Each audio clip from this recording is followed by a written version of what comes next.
पकड़ा गया है, तो क्या माफी वीर की सेना माफी मांगेगी? माफी मांगना इनकी पुरानी आदत है, दिक्कत नहीं होनी चाहिए, लेकिन बार बार झूठ बोलने की ये जो आदत है आज फिर से पकड़ी गई है और जरूर माफी मांगने का काम होना चाहिए।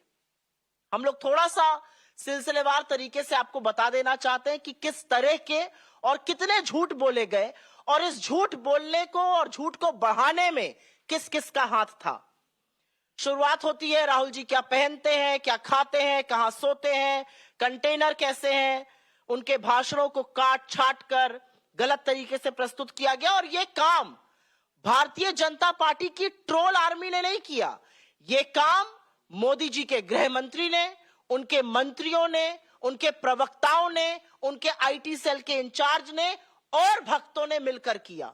और इसमें बहुत बड़ी भूमिका, बड़े खेद और दुख के साथ कहती हूं, बहुत बड़ी भूमिका मीडिया के कुछ चंद संस्थानों ने भी निभाई, जिनको मैं नोएडा का कमांडो वॉरियर एंकरगढ़ कहती हूं। झूठ को परोसा गया, झूठ को और बढ़ाया गया, उन पर हमारी नजर है और हम आगे उनके बारे में बात करेंगे। लेकिन मुद्दे की बात यह है कि जिन सोशल मीडिया प्लेटफॉर्म्स पर यह झूठ बढ़ाया गया, उन सोशल मीडिया प्लेटफॉर्म्स ने भी इस झूठ को बेनकाब किया। अगर एक आईटी सेल के ट्वीट्स को एक प्लेटफॉर्म कहता है ये मैनिपुलेटेड है या ये आउट ऑफ कॉन्टेक्स्ट है या फैक्ट चेकर्स उसको बेनकाब करते हैं, तो ये सिर्फ उनकी बेइज्जती नहीं है, ये उस अध्यक्ष की बेइज्जती है जिन्होंने उनको अपॉइंट किया है। जब मंत्री उसको शेयर करते हैं तो ये मोदी जी का झूठ पकड़ा जाता है जिनको उन्होंने नियुक्त किया है। तो सिलसिलेवार तरीके से 9 बड़े झूठ जो बोले गए और उनका कैसे पर्दाफाश हुआ। जैसा कि आपने देखा, पहला झूठ था 5 सितारा होटल की तरह कंटेनर है। कंटेनर ऐसे हैं जहां 4 से लेके 8 और 8 नहीं, कहीं कहीं 12-12 लोग एक कंटेनर में रुकते हैं। ट्रक के ऊपर बने हुए ये कंटेनर कोई ऐसी सुविधा से लैस नहीं है, और अगर ज्यादा उन सुविधाओं को उठाने का मन है तो भाजपा के कुछ लोग आए और रहे उन कंटेनरों में 4 महीने तक। गर्मी से बरसात हो गई और बरसात से कड़ाके की ठंड आ गई और आज भी यात्री उस कंटेनर में रुके हुए हैं। पहला झूठ ये था और उसका जबरदस्त पर्दाफाश हुआ।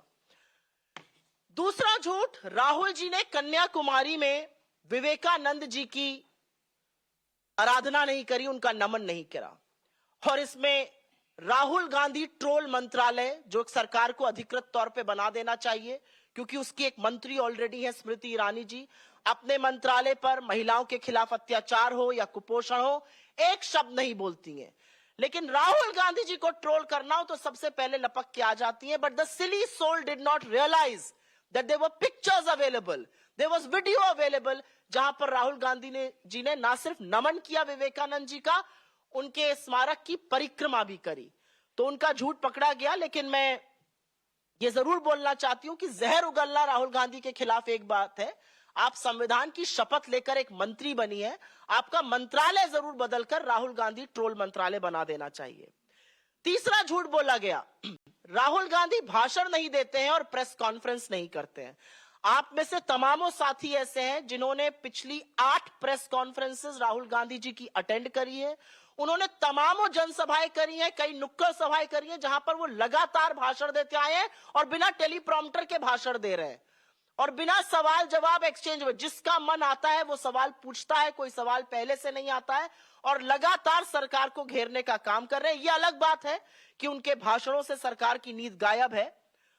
और एक बात और है, 8.5 साल से ऊपर हो गए, मोदी जी ने एक भी प्रेस वार्ता नहीं करी, बिना टेलीप्रॉम्प्टर के बोलते नहीं है, टेलीप्रॉम्प्टर फेल होता है तो मोदी जी ढेर हो जाते हैं।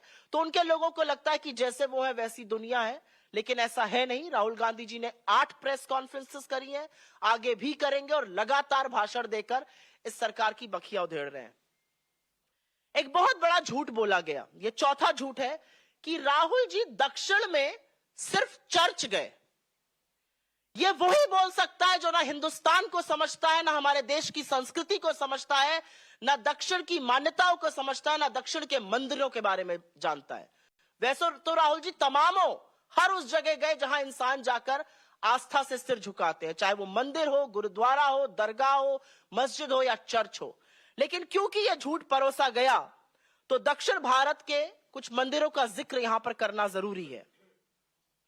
केरल का श्री नारायण गुरु समाधि शिवगिरी मठ, माता आनंदमयी का आश्रम, थुरवूर मंदिर, कर्नाटक में श्री कंठेश्वर मंदिर, सुत्तूर मठ, चामुंडेश्वरी देवी का मंदिर, आंध्र प्रदेश में श्री महायोगी लक्ष्मा अव्वा का मंदिर, श्री राघवेंद्र स्वामी मठ, महाराष्ट्र में गुरुद्वारा यादगारी बाबा जोरावर और फतेह सिंह जी, तख्त सचखंड श्री हजूर अचल नगर साहिब, गजानन महाराज मंदिर, मध्य प्रदेश में ओंकारेश्वर, नर्मदा का घाट और श्री महाकालेश्वर के तमाम उन मंदिरों में गए जहां हम और आप जैसे लोग जाते हैं। तो कांग्रेस की नेता सुप्रिया सेनेट को आप सुन रहे थे किस तरीके से भारत जोड़ो यात्रा राहुल गांधी जो कर रहे हैं उसको लेकर जितनी चीजें कही गई हैं विपक्ष द्वारा, उन्हीं सवालों का, उन्हीं बातों का जवाब देते हुए सुप्रिया सेनेट।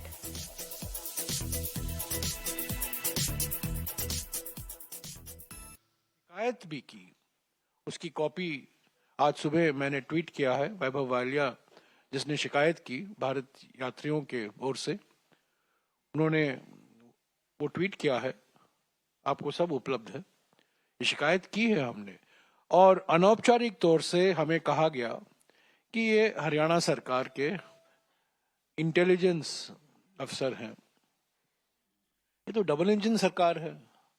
हरियाणा की इंटेलिजेंस के अफसर कुछ करेंगे नहीं जब तक उनको कोई आदेश नहीं आएगा केंद्र सरकार से, क्योंकि ये डबल इंजन सरकार है।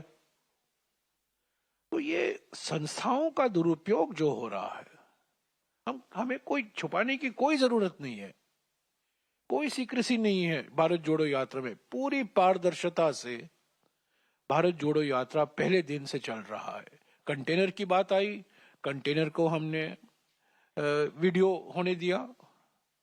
प्रेस कॉन्फ्रेंस की आई, राहुल जी प्रेस कॉन्फ्रेंस को संबोधित किए, अलग अलग सवाल उठाए गए और हमेशा हमने वो सवालों को जवाब देने का प्रयास किया है। पर मैं एक बात कहूं कि ये प्रयास ये जारी रहेगा। अभी कोविड को लेकर एक प्रयास किया गया, एक खत हमें लिखा गया राहुल जी को स्वास्थ्य मंत्री के ओर से, और मैंने कहा है और मैं दोहराऊंगा, वो खत जो स्वास्थ्य मंत्री लिखते हैं राहुल जी को, वो किसी विशेषज्ञों के सलाह के आधार पर नहीं, आईसीएमआर के सलाह के आधार पर नहीं, कोई वैज्ञानिक संस्थाओं के सलाह के आधार पर नहीं, परंतु 2 बीजेपी सांसदों के खत के आधार पर लिखा है। पीपी चौधरी बीजेपी की सांसद हैं राजस्थान के, और राजस्थान में जो उन्होंने देखा, जो स्वागत भारत जोड़ो यात्रा को मिला, उसके बाद पीपी चौधरी और 1-2 और सांसद स्वास्थ्य मंत्री को लिखे और उसी के आधार पर स्वास्थ्य मंत्री राहुल जी को लिखते हैं। ये तो बिल्कुल राजनीतिकरण है। तो ये प्रयास किए जाएंगे। अभी यूपी बाकी है, हरियाणा बाकी है, पंजाब बाकी है, जम्मू और कश्मीर बाकी है। मुझे पूरा विश्वास है कि यह प्रयास जारी रहेगा। पर ये बदनाम, भारत जोड़ो यात्रा को बदनाम करने में लगे रहेंगे, इसको डिरेल करने में लगे रहेंगे, पर वो सफल नहीं होंगे। क्योंकि इसका एक सिंपल कारण है कि हम पूरी पारदर्शिता से और ईमानदारी से ये भारत जोड़ो यात्रा की प्लानिंग हुई है और भारत जोड़ो यात्रा निकाली गई है। हमें कोई नहीं रोक सकता, राहुल जी को और भारत यात्रियों को कोई नहीं रोक सकता।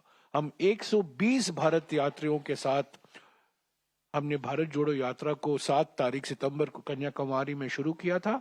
आज 150 भारत यात्री हैं और मैं उम्मीद करता हूं कि जब हम श्रीनगर पहुंचेंगे तब भारत यात्रियों की संख्या 200 हो जाएगी।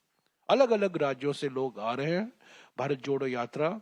उनको फॉर्मली भारत यात्री का डेजिग्नेशन नहीं दिया गया है, पर अभी कुछ ही दिनों में हरियाणा में, पंजाब में, यूपी में और जम्मू और कश्मीर में जब आप देखेंगे तो 120 की जो संख्या थी जिसकी शुरुआत